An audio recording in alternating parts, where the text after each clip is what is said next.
Hello friends, recently we can see a lot of AR rulings coming out and there is a debate all over. It started with a parota at 18% where the advance ruling in Karnataka they told the parota should be taxed at 18%, roti will be taxed at 5%. So the controversy started from there. Now what is this advance ruling? Advance ruling is basically, suppose as a taxpayer I have a doubt on some tax rate or the valuation. I approach the advance ruling for giving a clarification. And advance ruling give a clarification to me. It is applicable only to me as a taxpayer. It is not applicable for the industry as a whole. But recently, and most of the time, when we apply for an advance ruling, the advance ruling authority confuses the matter more than clarifying it. And then later the CBIC or the government has to come and clarify the confusion. For example, a decision of a Rajasthan advance ruling, where on director's remuneration, advance ruling told director's remuneration is chargeable to GST. Now, an employer-employer relationship, any service given by an employee to employer is actually not a supply or not a supply of goods or services as per Schedule 3. It's very, very clearly given. And in service tax also, this was very clearly laid down, a director is an employee. Suddenly the advance ruling comes and creates a confusion and says it is a supply, and on reverse charge the company has to pay GST. Later on, a circular was issued by CBIC and they clarified if it is a pure employee-employer relationship, there need not be GST if TDS is deducted under section 192. So like that, confusions get created by advance ruling, and most of the advance rulings are struck down by the appellate authority or the high courts or finally the Supreme Court. So should we take advance ruling seriously? Is a question. Well, as I told you, it is a ruling which applies only to the taxpayer.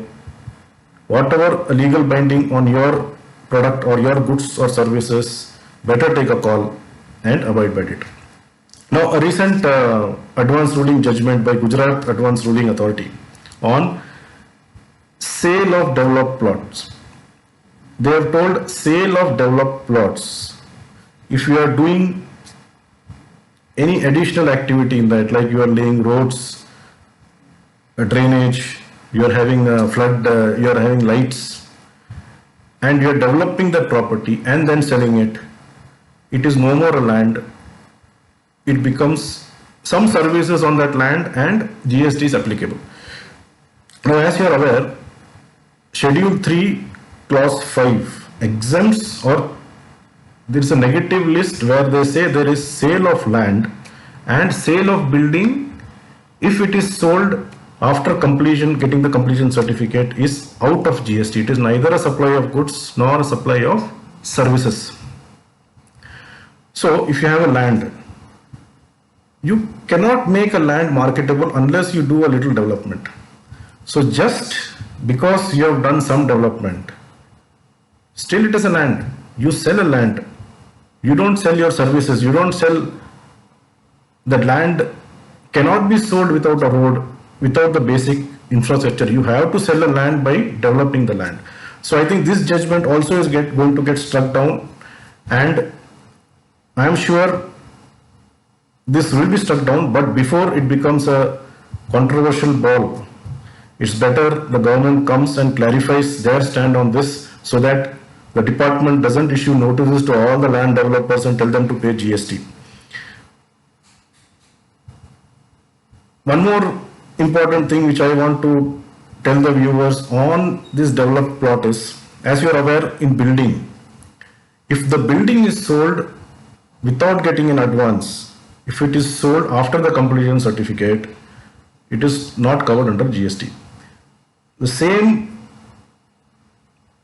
proposal or logic you can use in land, even though land, I am sure, if you take the advance, also it is coming out of GST, but to keep yourself safe, you sell the land by taking 100% money after it's developed, you sell the land, it will not get covered under GST.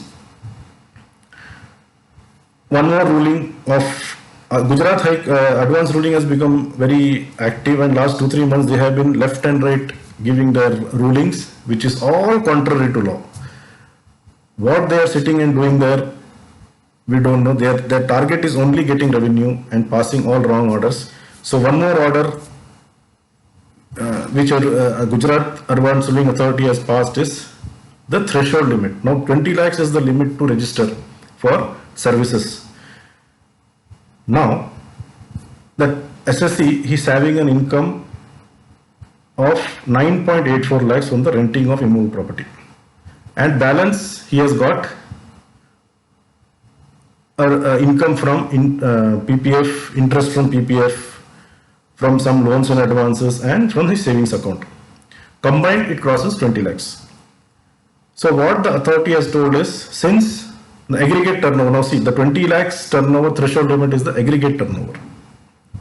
Now what is this aggregate turnover? Aggregate turnover means you have to add all the turnovers, whether taxable, exempted, all the turnovers if you add, minus whatever turnover inward supply for reverse charge, if you add, it should not cross 20 lakhs. So exempt supply also should be added. So what this advance authority has told, advance ruling authority has told is, this interest from PPF, from savings account and from loans and advances is an exempt supply, should be added to the renting of immovable property. It crosses 20 lakhs, so liable to be registered. Is this ruling correct? Now, to get something taxed, first it has to be taxable. If you see the definition of supply under section 7, it is very clearly told it should be in the course or furtherance of business. If it doesn't fall under the definition of supply itself, it is not taxable. If it is not taxable, where is the question of exemption? Now, someone is having his PPF deposit or a savings deposit.